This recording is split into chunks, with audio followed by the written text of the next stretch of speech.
Bonjour à tous et à toutes. Merci d'être avec nous aujourd'hui. Alors aujourd'hui, on va parler comment rencontrer 2 fois plus de prospects en 6 étapes avec LinkedIn. Je suis Simon Hainaut et j'ai le plaisir en fait d'être avec François Rieu. Bonjour tout le monde. Alors François va compléter la présentation, donc à peu près les 10-15 dernières minutes. Oui. Si tu as des questions, des interventions, n'hésite surtout pas. Alors, si vous avez des questions également, je vous invite à les poser dans la boîte Q et R. Si vous avez des commentaires dans la boîte de chat. Alors, sans plus tarder, je vais me présenter rapidement. Alors, François, tu peux peut-être enchaîner par la suite. Alors, je suis le fondateur de la communauté LinkedIn Link Québec. Link Québec qui porte aussi le nom, c'est aussi le nom de mon agence, une agence qui se spécialise dans le développement des affaires, en utilisant particulièrement LinkedIn et des webinaires de lead generation, un peu comme celui-ci. J'ai rencontré François il y a 2-3 mois à peu près, parce que suite au premier cycle que nous avons fait en mai-juin, des entreprises se sont retrouvées avec des listes de prospects et se sont dit, bon, qu'est-ce que je fais avec une liste de prospects? Alors, le morceau de puzzle qui manquait, c'est l'équipe de François qui est venue justement combler cette offre-là. Et c'est la raison pour laquelle on parle aujourd'hui de développement des affaires, non pas en 4, mais en 6 étapes. Parce qu'une fois qu'on a une liste de clients, malheureusement, une liste de prospects, devrais-je dire, malheureusement, c'est pas tout. La vie serait trop facile ainsi. Et puis, vendre est probablement bien plus difficile que ce ne l'était. Ça implique plus de relations clients. Et François est un expert en relations clients. Je te laisse faire la parole. Écoutez, en 2 phrases, c'est très simple. Ce qu'on fait chez nous, chez Groupe Accès Stratégie, c'est qu'on prête à nos clients des ressources spécialisées, des gens chez nous qui effectuent ce travail-là, des professionnels de la vente. Et qui restent dans vos bureaux. Absolument. Et donc, il s'agit d'un service en impartition, très juste de le préciser. Alors, cette personne-là est attitrée au développement des affaires de votre organisation. Alors, elle porte chez nous le titre de chargée de compte, mais devient, une fois qu'elle se présente pour et au nom de votre organisation, car nous n'existons plus lorsque cette personne-là se trouve à être en opération. Donc, elle porte ensuite le titre d'adjointe aux ventes, ce qui fait que nous vous prêtons une ressource qui devient votre adjointe aux ventes et qui peut effectuer l'ensemble des tâches liées aux ventes. Et on y reviendra de toute façon dans le courant de la présentation. Oui, tout à fait. Parfait. Alors, à moi. Alors, comme on a dit au tout début, c'est une présentation, vous allez voir, chargée d'informations. Alors, je vous invite à prendre un calepin, si ça existe encore, définitivement à prendre des notes. Alors, sans plus tarder, pour vendre plus, un fait indéniable, et puis les recherches le disent encore et encore, c'est pas un taux de conversion, c'est pas un taux c'est pas une question de convaincre davantage d'avoir de meilleurs produits. Pour vendre plus, il faut simplement avoir plus de prospects. Et bien, des prospects idéalement qualifiés. Alors, voici les 6 étapes. Je pense que vous l'avez vu dans la description de la formation. Vous l'avez vu aussi, je faisais référence à un article que vous avez pu lire. Mais les 6 étapes sont celles-ci. Alors, on va les passer une après l'autre. Alors, la présence, une bonne présence sur LinkedIn, se connecter à vos prospects, développer la confiance, c'est-à-dire une fois que vous êtes connecté, il faut faire autre chose, les inviter à un webinaire, avoir une liste de prospects, les qualifier pour ensuite les rencontrer. Alors, bon, ça vous paraît un peu magique tout ça, vous allez voir. On va détailler chacune des étapes. Et puis, la réalité, là, c'est qu'il n'y en a pas de formule magique. C'est vendre aujourd'hui est un peu plus difficile. Mais il faut définitivement mettre les efforts, les ressources, les sous au bon endroit. Parce que ce qui était facile avant, de mettre une publicité dans le journal et puis que le téléphone sonne, malheureusement, ça ne fonctionne plus. En tout cas, pas en B2B. Ça prend de la rigueur et de l'organisation. En effet, en effet. Alors, une première partie virtuelle, comme vous voyez, 1, 2, 3, et une partie réelle, 4, 5, 6. Alors, sans plus tarder, établissez votre présence. LinkedIn est un grand répertoire de gens d'affaires. C'est comme ça qu'il faut le voir. C'est pas, avant un média social, c'est un répertoire de gens d'affaires qui permet aux gens de se trouver, de se présenter et d'échanger. Alors, c'est en fait au Québec 2 millions de gens, 10 millions au Canada, ce qui est un fait important à noter, c'est que 66% de la force de vente dans le secteur privé est maintenant sur LinkedIn. Alors, quand on parle de... Tu prends des notes? Oui. Je suis mis à faire, mais... C'est bon, c'est bon. Alors, quand on parle notamment de gens en TI, de gens en ressources humaines, de gens en marketing, des ingénieurs, ils sont à peu près tous maintenant sur LinkedIn. Maintenant, votre présence peut prendre différentes formes. Évidemment, démarrer un groupe, ce qui est une stratégie à part, un profil d'entreprise et un profil personnel. Le profil d'entreprise est une solution facile, mais une solution peu efficace parce que peu de prospects vont se connecter volontairement, vont suivre volontairement une entreprise pour se faire bombarder de messages publicitaires.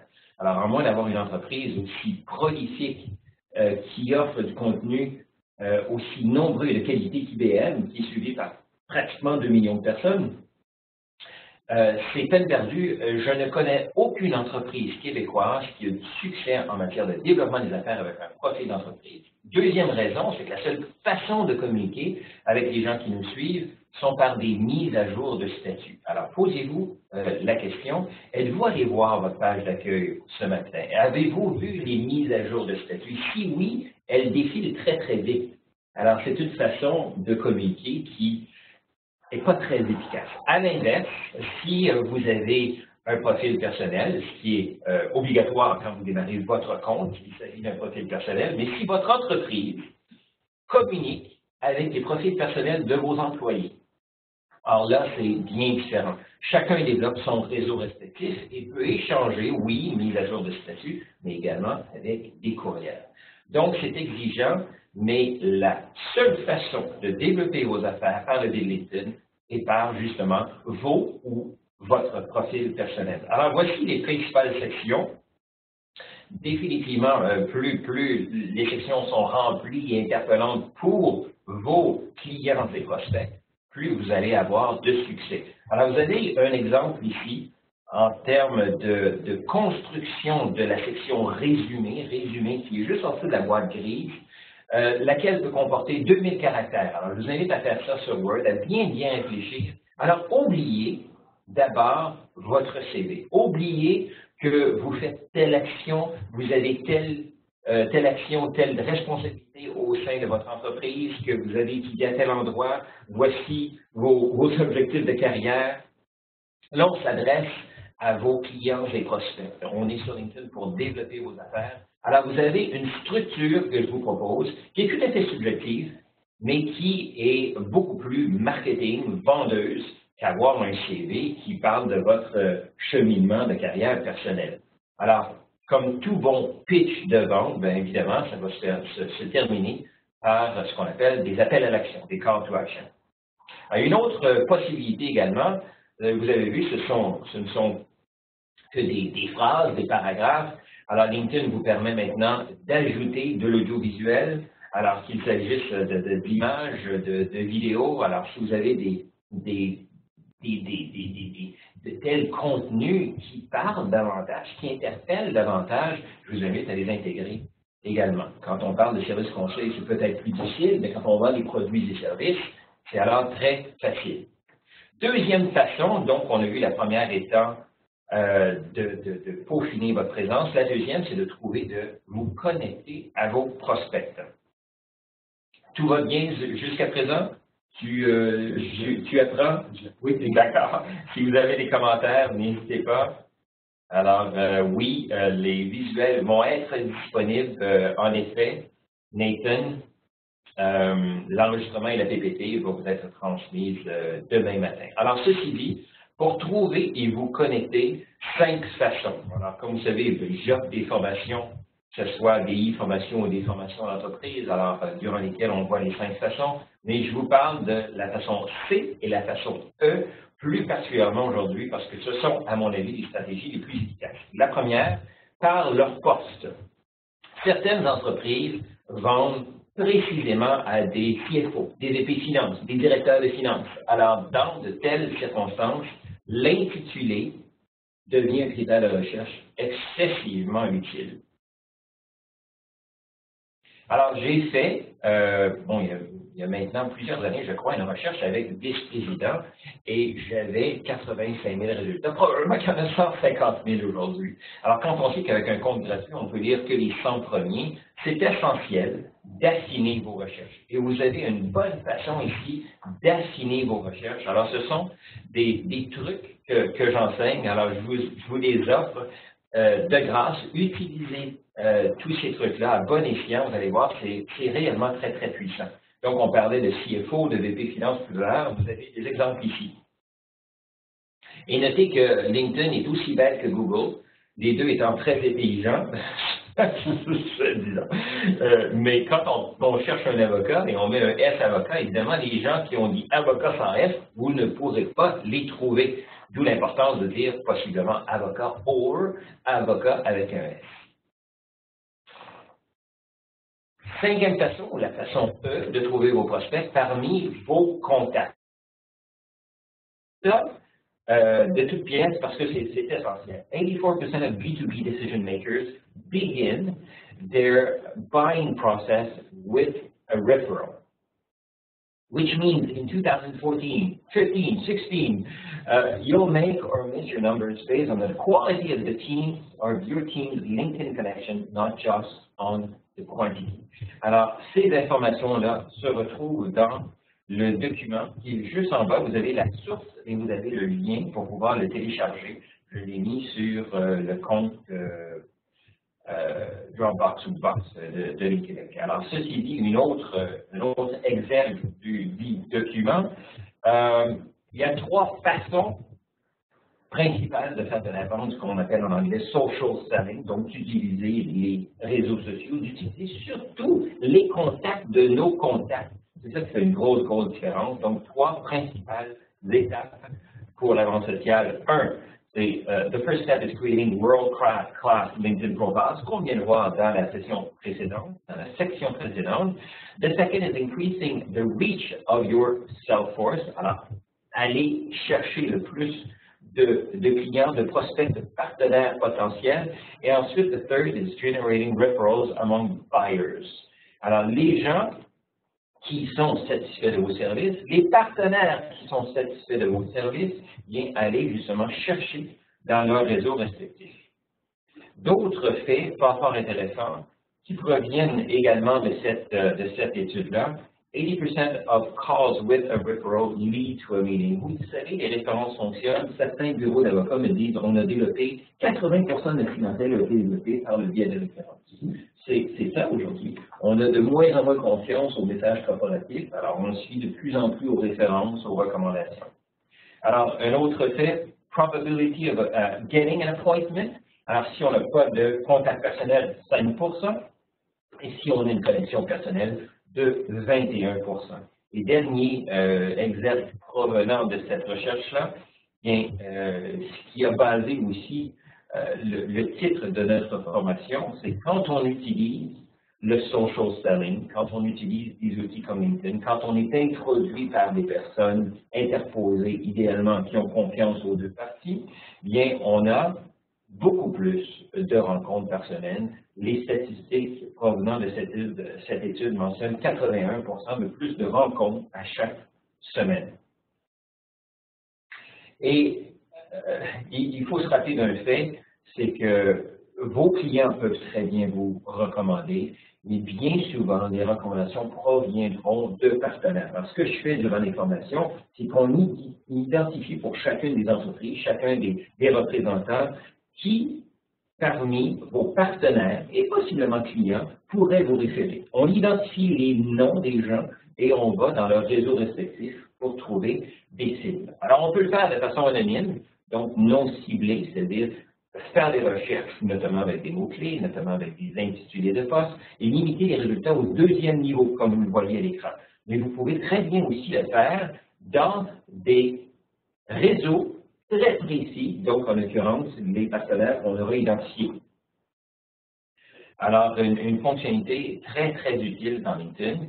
Et finalement, quand vous arrivez avec une liste de prospects, bien là, idéalement, vous vous connectez. Idéalement, vous vous connectez même en mentionnant le nom de l'intermédiaire pour que le taux d'approbation soit très, très élevé. Taux d'approbation, d'accepter de se connecter avec vous, qui peut varier entre 30 et 80 dépendamment de ce que vous allez dire, dépendamment si vous êtes introduit par une personne de confiance.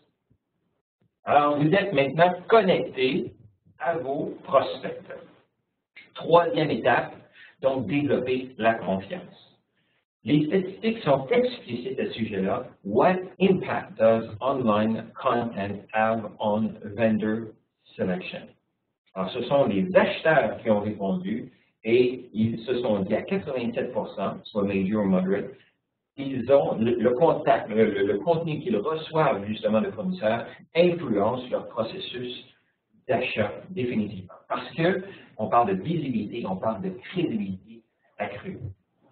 Alors, si bien qu'on appelle cette stratégie-là le marketing par contenu, ou en anglais content marketing, vous avez une statistique explicite à droite provenant des États-Unis, mais percentage of B2B marketers using content marketing, on parle de 93%. Donc, c'est une stratégie pratiquement universelle aux États-Unis, qu'on voit de plus en plus ici au Québec. D'autres aspects, le marketing par contenu, de contenu est en hausse. LinkedIn en fait un cheval de bataille. Alors, content marketing en LinkedIn is the new best practice. Alors, c'est la raison et c'est la façon la plus efficace pour développer la confiance qui n'existe pas au début. Il y a un gros mur entre un acheteur et un vendeur. Et l'acheteur se dit, bon, moi je suis correct, ou j'ai pas besoin de lui, ou j'ai pas confiance. Alors, comment justement démontrer que vous avez cette expertise que l'acheteur recherche? Et évidemment, tout ce que vous allez transmettre comme information, mettez-vous dans la peau de votre acheteur. What's in it for me? Alors, vous avez vu l'acronyme. Transmettez des informations possiblement publiques, mais idéalement originales, des informations que vous aurez créées, des informations qui soient utiles, pertinentes et possiblement divertissantes. Vous allez leur démontrer que vous êtes un expert, vous allez leur démontrer que vous avez leur succès à cœur, et quand ils vont avoir besoin de vous, ils vous appelleront. Mais ça va beaucoup plus loin que ça. On n'est pas obligé d'attendre que les gens nous appellent. On parle de inbound marketing. On va le voir tout à l'heure dans la prochaine étape. Alors, ceci dit, une fois qu'on a un contenu intéressant, qu'est-ce qu'on fait avec ce contenu? Bien, LinkedIn nous offre deux façons de transmettre. Un, on a parlé des mises à jour de statut tout à l'heure, qui, évidemment, a de certaines limites, définitivement, parce qu'elles sont peu vues, mais très, très faciles à transmettre. Évidemment, si vous avez des mises à jour de statut qui sont constamment promotionnelles, les gens ne les regarderont pas, donc d'ajouter de la valeur. Et puis, l'autre façon est de transmettre des courriels. Alors, vous allez sur l'onglet Contact, Réseau, Contact, et vous pouvez transmettre des courriels. Il y a 4 façons, en fait, dans LinkedIn de transmettre des courriels. Mais la beauté de transmettre des courriels dans LinkedIn, c'est qu'il est à la fois reçu dans l'interface et dans le compte principal de votre cible. Ceci dit, on est toujours dans la section Développer la confiance. C'est une question de portée. Et plus la portée est importante, plus vous allez avoir de succès. Alors, la raison pour laquelle aujourd'hui, on a 500 inscrits, et au moment où on se parle, pratiquement 260 personnes qui nous écoutent, c'est parce que la portée des invitations est très, très forte. Alors, ceci dit, si vous êtes le seul au sein de votre entreprise à faire une telle stratégie, vous allez avoir certains succès, certaines retombées. Si votre équipe s'y met, là c'est 2-3 personnes, si votre entreprise, parce que finalement, que les gens soient en vente ou pas, les chances sont que vous soyez très nombreux au sein de votre entreprise à avoir un profil LinkedIn, et si de surcroît, vous sortez cet effort-là de votre entreprise, et ce sont les partenaires qui participent également, vos partenaires qui offrent des services, des produits complémentaires, qui s'adressent aux mêmes personnes, mais soudainement, votre contenu est lu par beaucoup de personnes. Et c'est ça qui est le challenge. Le challenge, c'est d'avoir du bon contenu. Certes, tout le monde peut avoir du bon contenu, puisqu'ils sont en affaires, ils vendent un produit, un service, ils sont des experts dans ce qu'ils font. Mais le challenge, c'est que votre contenu soit lu. Alors, prenez les moyens pour qu'il soit lu. Je regarde rapidement, parfait pour les chats. Est-ce que les messages directs envoyés au contact peuvent être perçus comme des messages électroniques commerciaux? Très bonne question, Marco. Marco fait référence à la loi C-28 en vigueur depuis le 1er juillet. Effectivement, quand une personne a accepté de se connecter avec vous, elle accepte de surcroît de recevoir des messages et ce n'est pas considéré comme des messages électroniques commerciaux et ça provient même des avocats de LinkedIn. Alors, une autre raison pour utiliser une plateforme comme celle-là, qui devient, à mon avis, encore plus essentielle puisque les gens qui fonctionnaient avec des listes de courriels qu'ils avaient achetés ou avaient une liste et l'ont vu fondre parce qu'ils ont demandé aux gens, êtes-vous sûr que vous voulez la recevoir? Semble-t-il que le taux de gens qui ont accepté est de l'ordre de 15-20 %. Alors, quelqu'un qui avait une liste de 10 000 noms se retrouve avec 1500, 2000 noms, a soudainement la portée de son marketing a souffert. Alors, quatrième section, offrir un contenu fort. Alors, on a parlé maintenant dans la section précédente d'offrir du contenu, d'échanger, que ce soit des mises à jour de statut, que ce soit des participations au sein de groupes également, l'envoi de courriels, que ce soit provenant de vous, de votre équipe, d'employés et même de partenaires. Maintenant, quatrième section, offrir un contenu fort. Voyez un peu le principe ici. Oui, c'est une bonne idée. Excusez-moi. Vous voyez un peu le principe. Une fois que vous êtes connecté, ça vous permet de communiquer. Et une fois que vous avez communiqué, vous avez échangé, les gens vous ont vu, ont vu votre nom, associé à un produit, un service. Il vient le temps de dévirtualiser vos relations. Alors, le produit phare dont je parlais, il y en a deux principaux. Le premier, c'est un livre blanc qui a été utilisé beaucoup. Bon, les gens ont eu tendance à le télécharger. C'est aussi beaucoup d'ouvrages.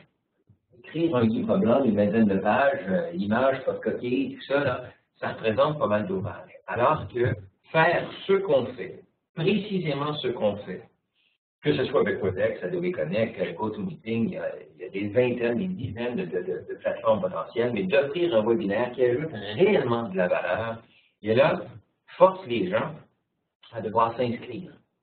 Alors, que ce soit ce webinaire-là, avec ou sans Ligne Québec, vous le voyez, pour faire un webinaire, ça prend un contenu, une bonne réalisation de bon contenu. Ensuite, ça prend une technologie, qu'il s'agisse d'un studio d'enregistrement comme celui-là, avec une plateforme qui est WebEx qu'on utilise dans notre cas, et surtout la promotion du webinaire. Parce que organiser un webinaire seul, on parlait tout à l'heure avec vos collègues, avec des gens des partenaires, bien, ça vous assure d'avoir beaucoup plus de participants. Parce que faire un webinaire, puis il y a 10 personnes qui participent, bien, ça ne nous incite pas à renouveler. Alors, vous avez un article, vous pourriez le googler d'ailleurs. Content is king, but distribution is queen, and she wears the pants. Alors, ça ne peut pas être plus vrai. C'est réellement un challenge de diffuser la communication, en effet. Pierre nous pose la question, vidéo sur LinkedIn dans notre profil, est-ce possible? Tout à fait possible, Pierre. Alors, juste un petit à côté, heureusement que j'ai deux ordinateurs. Alors, vous voyez à l'écran présentement, c'est l'interface de Ligne Québec sur laquelle on propose différentes formations. Alors, votre contenu doit être proposé, que ce soit sur Ligne Québec ou que ce soit sur votre site. Ensuite, les gens doivent s'inscrire. Regardez les questions ici. C'est fort intéressant, c'est un conférencier de la semaine passée qui fait des sites web, et puis les questions étaient très pertinentes. Les deux dernières particulièrement, quelle importance accordez-vous à votre stratégie digitale? Alors évidemment, il va y avoir des clients pour lesquels c'est très important, capital, important, et prévoyez-vous revoir votre stratégie digitale, particulièrement votre site web d'ici 6, 12 ou 24 mois. Alors, imaginez les réponses là. Il est en mesure, avec ces informations-là, d'identifier clairement qui sont ceux qui doivent, que lui devra contacter. Alors, par l'entremise de LinkedIn, de Ligne Québec, la raison pour laquelle nous avons du succès, c'est parce que nous pouvons rejoindre beaucoup de gens, notamment par LinkedIn, notamment par le groupe, notamment par des associations autre que LinkedIn. Si bien que, comme je vous disais, bien, on est à peu près 500 inscrits aujourd'hui. La conférence de l'AVDC demain, près de 300. Alors, ceci dit, je vous propose d'avoir un studio pour faire vos webinaires comme celui dans lequel nous sommes présentement.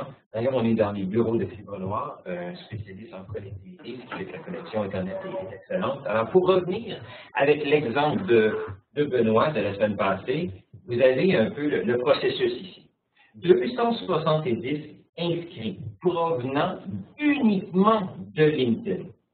136 participants, qui est le pourcentage habituel, à peu près 50%.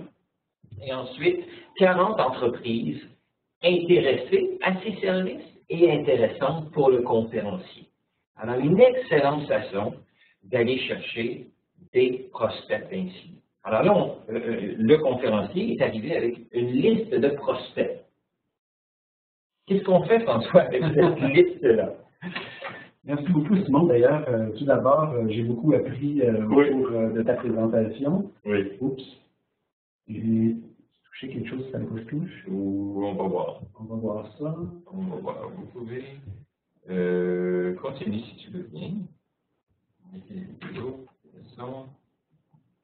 On va revenir. Vas-y, François. Bon. Oui. Alors, premièrement, je vais... voilà. Je dis voilà. En m'excusant, je vais voir. Donc,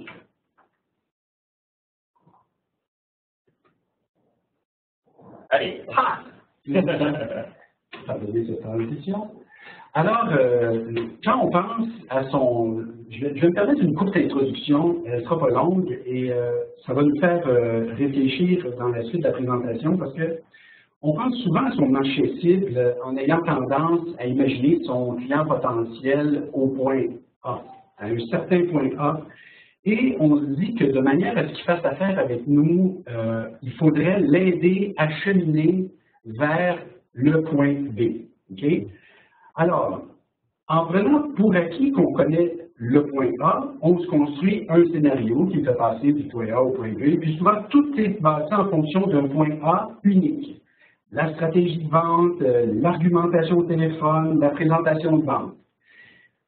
Alors qu'on oublie trop souvent que le point A de notre interlocuteur est souvent très différent de celui auquel on pense, d'une part, et en fait, il faut même mieux prendre pour acquis qu'il est toujours différent. Donc, à partir de la prise de contact initiale, et on va tenter de savoir c'est quoi le point A, mais en ce qui le concerne. Puis, graduellement, tout au long du processus, on va tenter d'en savoir davantage sur la situation particulière de notre interlocuteur. Et pour ça, eh bien, il faut apprendre à le connaître.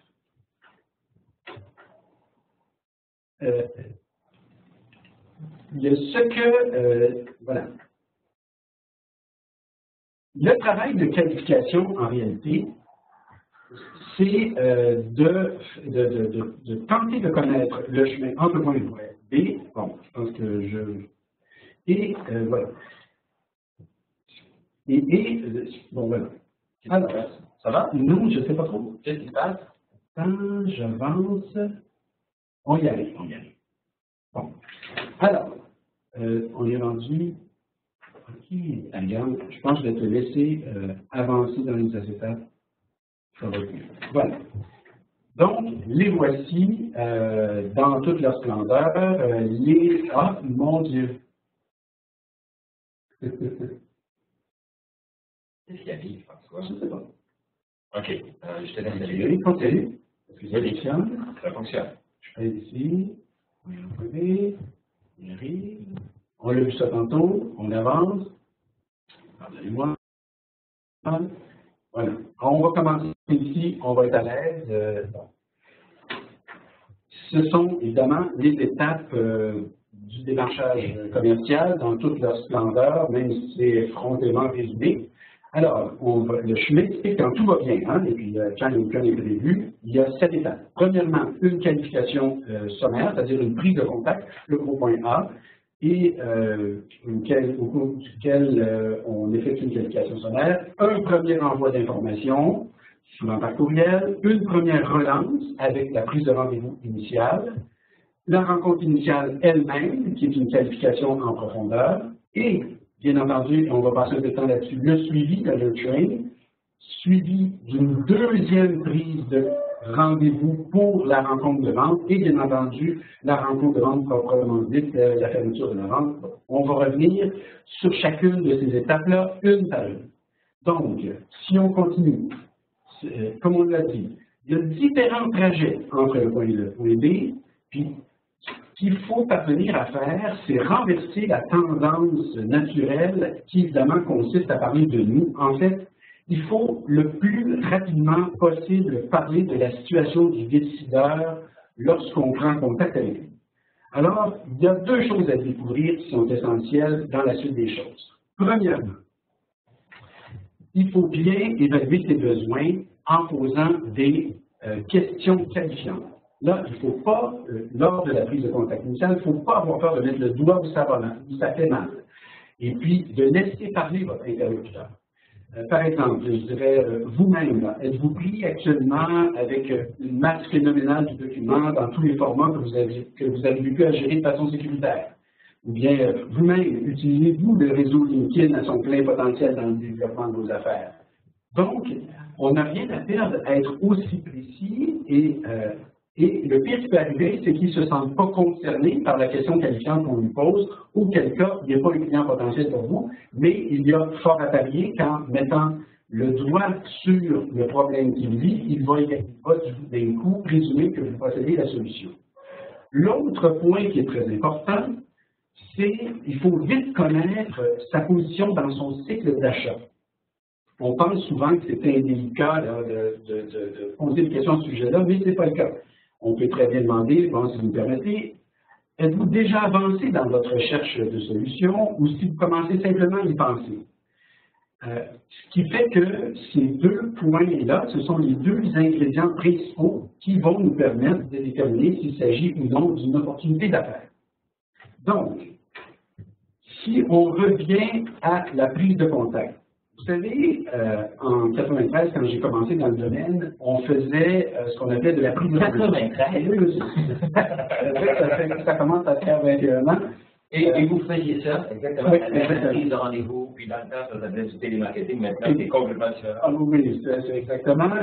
Parce que l'idée, c'était que de prendre rendez-vous avec tout le monde. Alors, aussitôt qu'on entrait en contact avec quelqu'un, on tentait de le convaincre et d'obtenir un rendez-vous.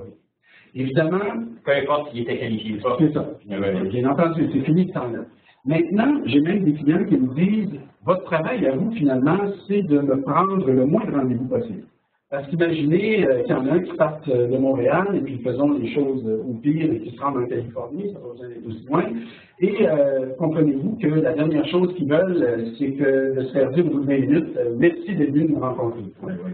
Donc, avec les coûts et le temps qui est associé au déplacement, quand on se déplace devant quelqu'un, finalement, c'est deux agendas qu'on vit. Donc, c'est normal de s'assurer d'avoir des chances raisonnables de croire qu'une personne va devenir cliente à relativement court terme. En réalité, on revient, on ne veut surtout pas prendre rendez-vous avec tout le monde. Donc, finalement, le rendez-vous est pris après une discussion téléphonique ou pas? Oui, le rendez-vous est pris, c'est exactement là où je veux en venir. Cette discussion téléphonique-là consiste à le qualifier sommairement, lui poser quelques questions et même en fait, une bonne entrée en matière dans un cas comme celui-là, c'est le fait, par exemple, de lui proposer de lui faire parvenir de l'information. Vous savez, on s'est aperçu que ça ne donne rien de se battre avec l'objection « envoyez-moi de l'information ». Aussitôt qu'elle sort, on l'accepte parce qu'en établissant un lien par courriel, on commence à construire une relation. Et la majorité des clients vont l'exiger des prospects. Oui, tout à fait. Puis je trouve qu'il y a quelque chose de rassurant pour le prospect aussi.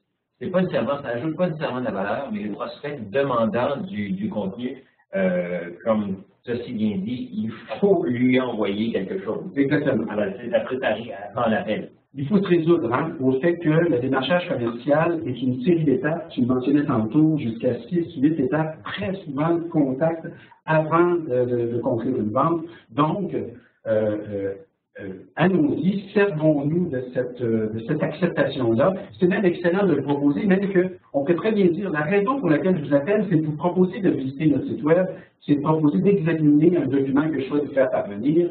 Donc, bien entendu, on en profite pour lui demander ses coordonnées complètes, lui proposer que vous avez un gentil échange entre un envoi d'informations et une date de relance. Et puis, évidemment, on peut même commencer à faire intervenir des éléments du marketing automation, puis à cet égard-là, on va y revenir. Alors, nous lui avons parlé une première fois, lui avons envoyé l'information, je vous dis tout de suite, c'est à la relance que ça se passe. Pourquoi? Parce que c'est à cette étape-là que notre interlocuteur nous pose des questions. Il y a 2 cas d'espèce, on va parler des 2 parce que c'est 2 mondes complètement différents. Si c'est quelqu'un d'autre que vous qui prend vos rendez-vous, je dois vous dire, le but de l'appel est beaucoup plus simple, hein, parce que la personne qui va effectuer le démarchage pour vous va évidemment s'assurer que l'interlocuteur pose une bonne question. En fait, tant et aussi longtemps qu'on parle à un interlocuteur et qu'on n'a pas de réaction de sa part, il n'y a rien à faire. Si on réussit à lui communiquer, à lui parler de sa situation de façon à ce que lui-même prenne l'initiative de nous poser une question, c'est l'outil dont nous avons besoin pour prendre ces rendez-vous-là. Et c'est là, en disant, par exemple, ah, quelle excellente question, je pense que vous êtes rendu à rencontrer madame, je prends en note votre question, elle va se préparer, elle va y répondre quand elle va arriver, elle va voir, elle va avoir les éléments de réponse, je vais la lui communiquer, j'aurai 2 dates à vous proposer pour la rencontre, à ce moment-là, ça va de soi. Donc, un premier contact téléphonique, on envoie les informations. Oui. Ensuite, le prospect a pris connaissance des informations et peut ensuite nous poser des questions. Et c'est là qu'on propose seulement. Alors, si je comprends bien, que ce soit dans LinkedIn ou que ce soit de façon réelle, il ne faut pas brusquer les étapes. Hein? Ah, absolument pas. Il est certain que, on verra plus tard même que les closers ultra rapides, normalement, ont moins de succès que ceux qui savent d'avance que les choses vont se passer en plusieurs étapes, qui annoncent les étapes et qui ne brusquent personne. En fait, on prend, ce qu'on veut là, c'est identifier des opportunités d'affaires. Et à cette prise de rendez-vous initiale-là, la personne qui prend les rendez-vous pour vous ou vous-même, on y reviendra tout de suite après, on peut savoir déjà qu'il satisfait aux conditions, qu'il a les bonnes caractéristiques, qu'il a les besoins, on en a parlé tantôt, qu'il a déclaré qu'il est en recherche de solutions et qu'il est prêt à vous rencontrer. C'est bien une opportunité d'affaires, c'est le temps de prendre le rendez-vous initial. Cependant, il se pourrait que certains d'entre vous prennent des rendez-vous pour eux-mêmes. L'objectif est toujours le même, une fois que vous avez eu lorsque vous êtes en relance, c'est d'amener votre interlocuteur à vous poser des bonnes questions. Mais là, il y a 2 grandes approches et ça dépend de votre personnalité. Il y en a qui vont vouloir constamment, c'est-à-dire vont vendre le rendez-vous. Donc, quand les gens vont poser une question, ils vont dire « Ah, quelle excellente question, encore une fois. J'aborde justement ce point-là lors de ma présentation et j'ai 2 dates à vous proposer et puis je vais répondre à votre question à ce moment-là. » C'est très possible d'y arriver de cette façon-là, ça fonctionne. L'autre manière d'y arriver, c'est de répondre à toutes mes questions parce que il y en a qui sentent que s'ils se font poser une question, ben, ils ne peuvent pas dire, ils ne se sentent pas à l'aise de dire, attendez que j'aille vous rencontrer. Ils se disent, bon, il est au téléphone, il est avec moi au téléphone, je vais répondre à sa question. Vous avez la possibilité de le faire. Vous pouvez aller aussi en profondeur que vous voulez, mais évidemment, vous allez prendre beaucoup moins de rendez-vous. Oui. C'est sûr. Et par contre, lorsque vous allez prendre un rendez-vous, on s'entend que les chances de fermer une vente sont excellentes. Oui.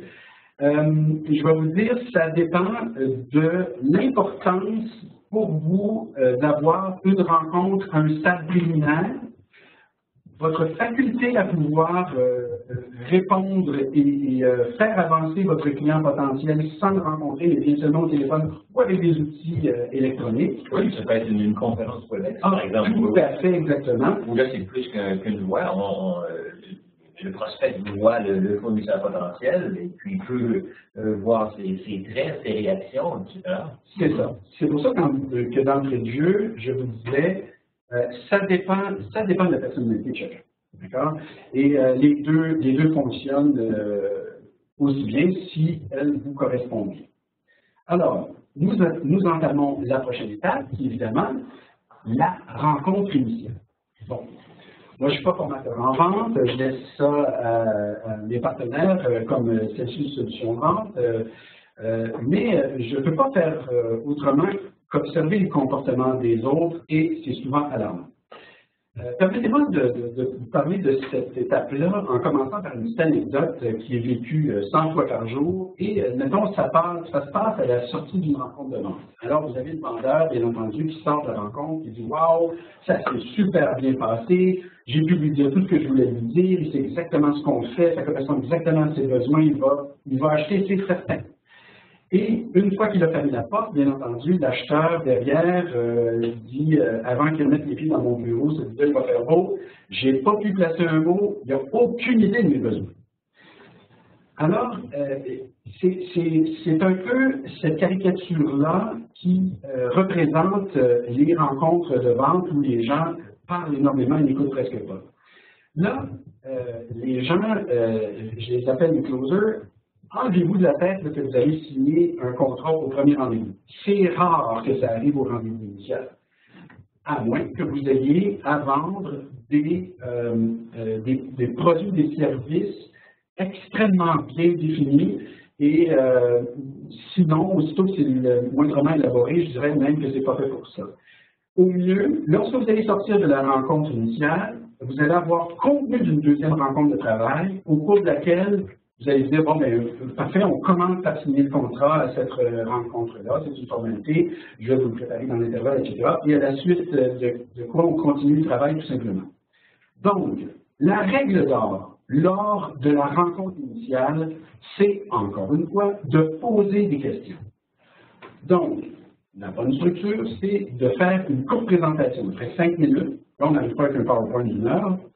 Après ça, on commence à travailler comme si on était déjà engagé par la firme.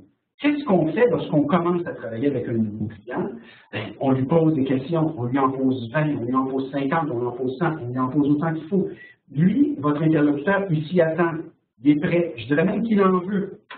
Et évidemment, vous continuez à poser des questions et à échanger, dans le fond, jusqu'à ce que vous compreniez exactement ses besoins. C'est ça le but de la rencontre initiale. À la fin, vous convenez d'une deuxième rencontre, la vente est faite. Comprenez? Donc, l'étape suivante. Super, François, ça va? Oui, absolument. Eric nous pose ici, aujourd'hui, les prospects ont de moins en moins de temps pour une rencontre en personne. C'est ça que je vais. Alors, quelle tactique? Eric semble dire quelle alternative, finalement.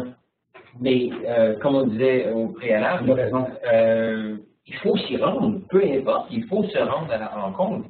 Alors peut-être prendre plus de temps et peut-être ajouter davantage de valeur à la rencontre pour que les gens y voient davantage, n'est-ce pas?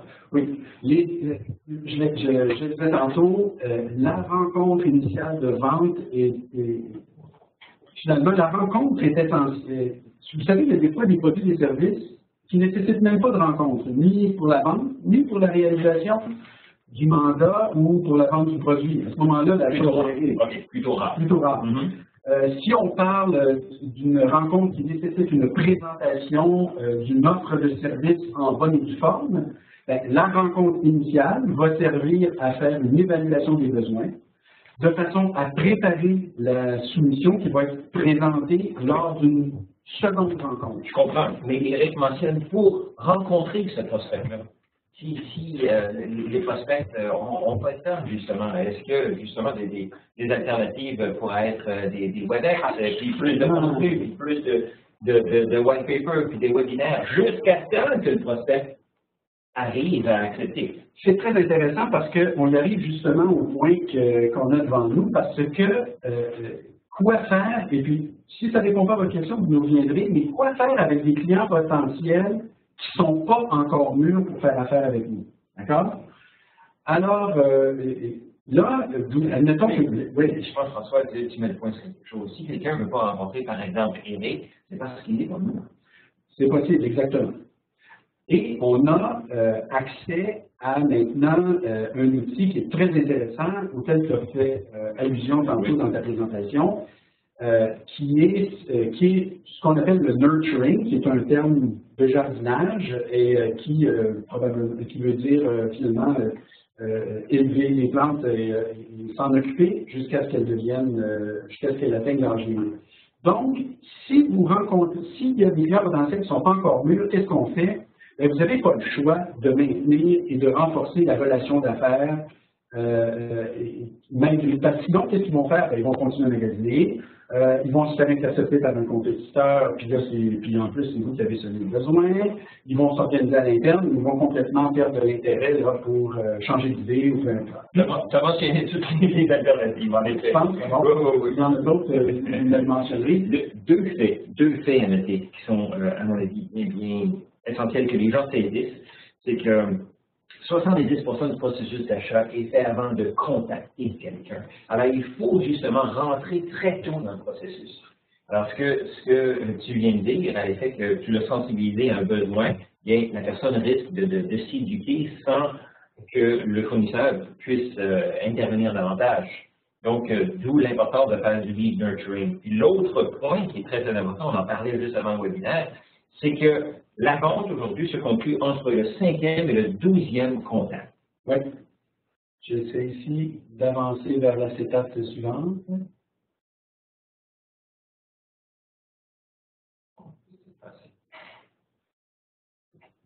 Ah! Oh, on a avancé de 2. C'est pas grave. C'est bon? C'est pas grave.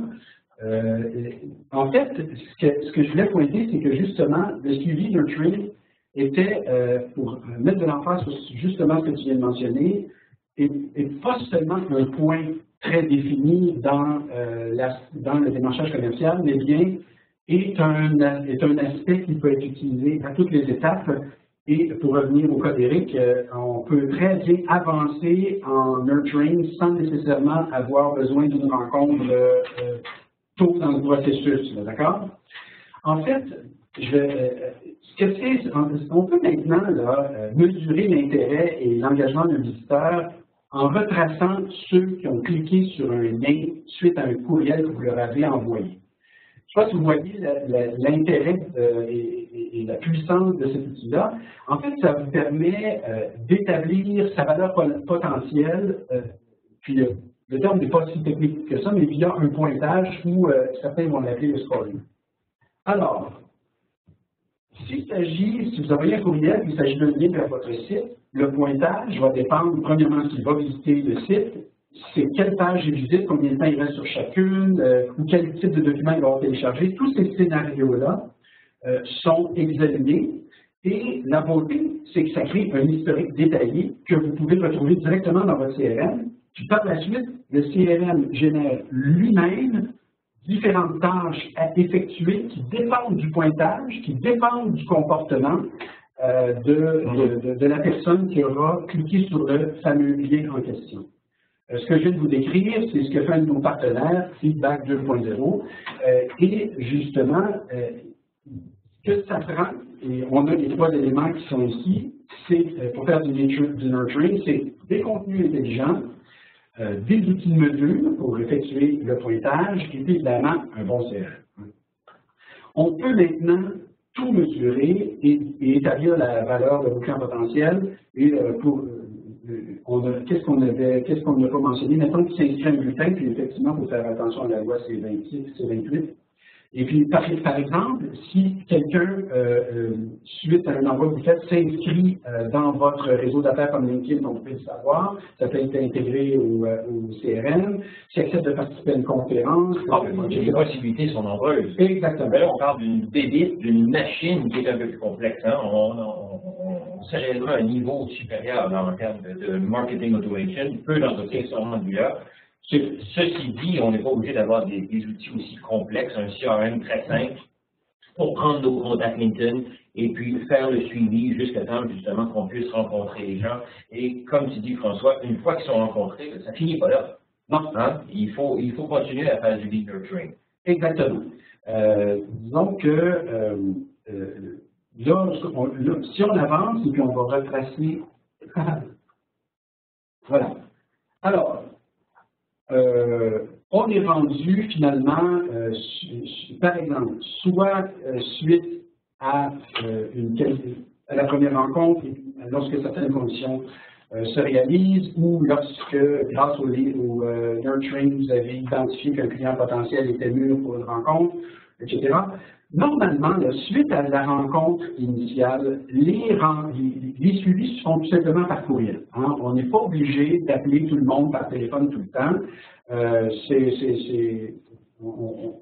On demande dans le courriel, on fait un suivi sur les rencontres préliminaires et on demande à ce qu'ils nous appellent, tout simplement, convenir d'une nouvelle rencontre.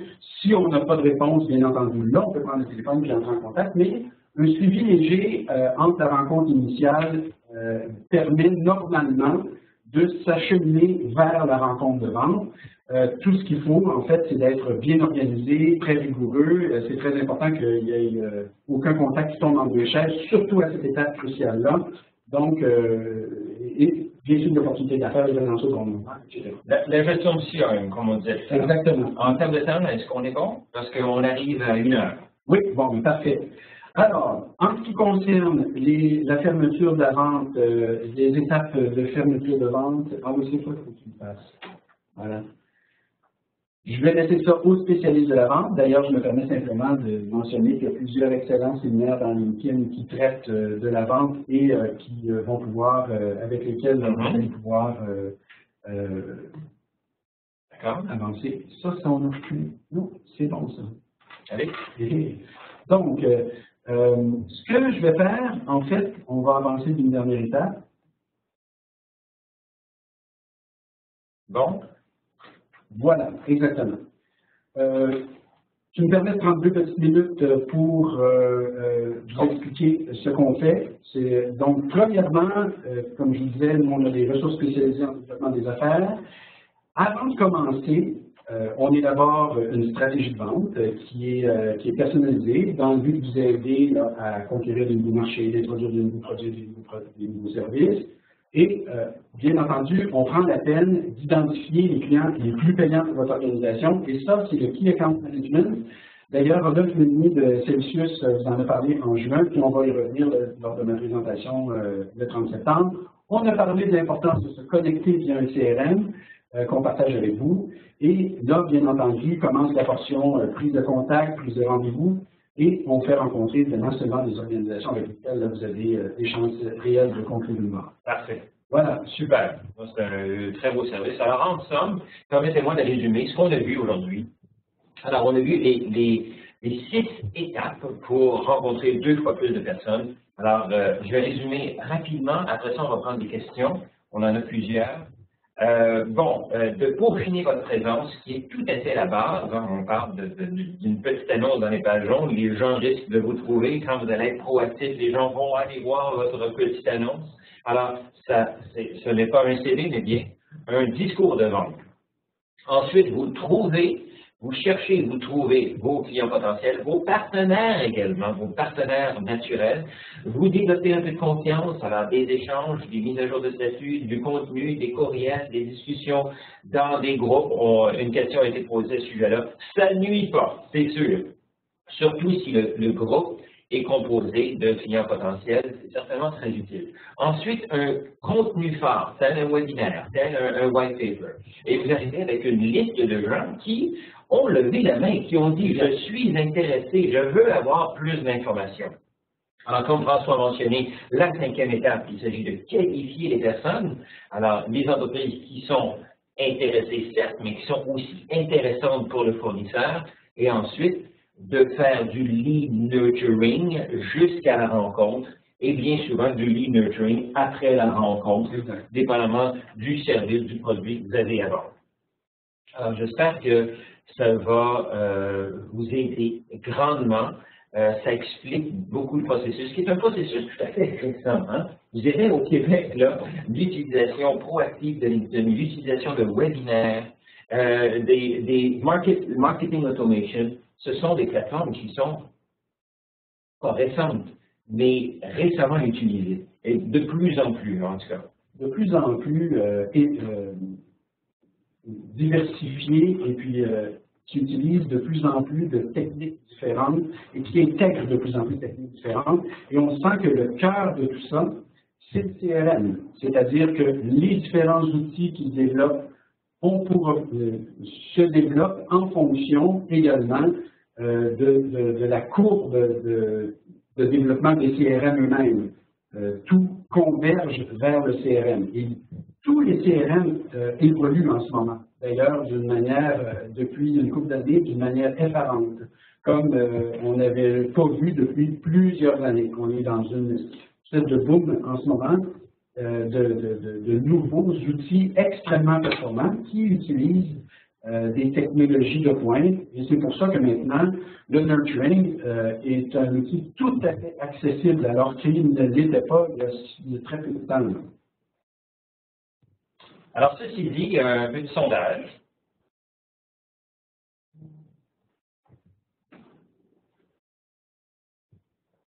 Bon, je ne semble pas intervenir. OK.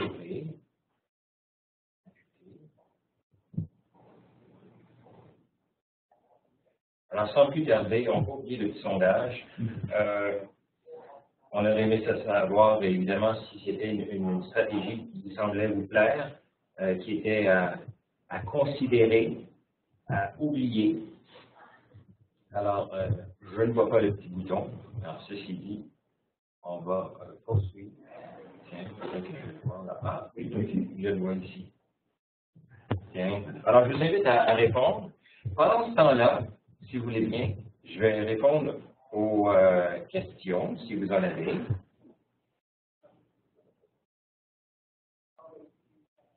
En témoignage, Nancy nous dit, nous utilisons la même tactique, ce qui rend notre expérience encore plus concluante et que nous sommes référés par des partenaires. On a parlé tout à l'heure de l'importance d'être référé. La confiance, c'est alors 50% installée, tout à fait Nancy. Ce qu'on a parlé de LinkedIn, en fait, je pense que c'est la plus grosse force de LinkedIn, c'est de dire, oui, on est connecté à bien des gens, mais le fait de connaître les contacts de nos bons clients, de nos partenaires, c'est une force inouïe qui est complètement inexploitée. Alors, le fait d'être référé par des partenaires, tout à fait. Alors, Nancy, je vous invite à utiliser LinkedIn pour non pas attendre les références, mais aller les chercher de façon proactive. Trop de gens, Pierre nous dit, trop de gens pensent faire des affaires seulement avec la vente en ligne. Qu'en pensez-vous? La vente en ligne, premièrement, les gens achètent de moins en moins en ligne. Deuxièmement, tout est en fonction de ce que vous vendez. Évidemment, ce sont des services très difficiles. Ce sont des produits, comme François, tu as mentionné, des produits très clairs. Les gens savent ce qu'ils veulent. Bien oui, la vente en ligne fonctionne. On a juste à penser aux 60 milliards, 70 milliards d'Amazon. Mais encore faut-il avoir une portée incroyable. La vente dans le domaine B2B, quand on parle de service conseil, le processus qu'on vous a montré aujourd'hui est très, très efficace. Et le fait d'offrir ces services en ligne avec une carte de crédit, eh bien, ça ne fonctionne pas aussi bien qu'on le croit. Parfait. Alors, Jonathan, comment pourrons-nous accéder à l'enregistrement de la formation? Cette formation-là sera disponible, l'enregistrement, si bien que la PPT sera transmise à tous les participants demain matin, 9 h. Alors, juste pour commenter les résultats, on voit ici, à évaluer sérieusement Alors, 39 personnes à considérer éventuellement, 34 personnes à oublier, 2 personnes sur 170. J'espère que ça vous a plu. Et puis, si vous avez d'autres questions, n'hésitez pas. On est tout à fait disponible. D'ailleurs, nos coordonnées sont ici. Ah, vous avez des options ici, alors que ce soit de suivre une mini-formation, une formation de votre équipe, ou la formation et l'accompagnement, incluant les relations clients. Alors, si vous avez des questions, on va rester un peu, autrement, vous avez nos coordonnées, alors numéro de téléphone et courriel. Permettez-moi juste aller voir. Merci pour ce webinaire. Comment font-nous? Parfait. Olivier. Merci à vous deux. Contenu pertinent. Parfait, Eric. Merci. Ça me fait plaisir.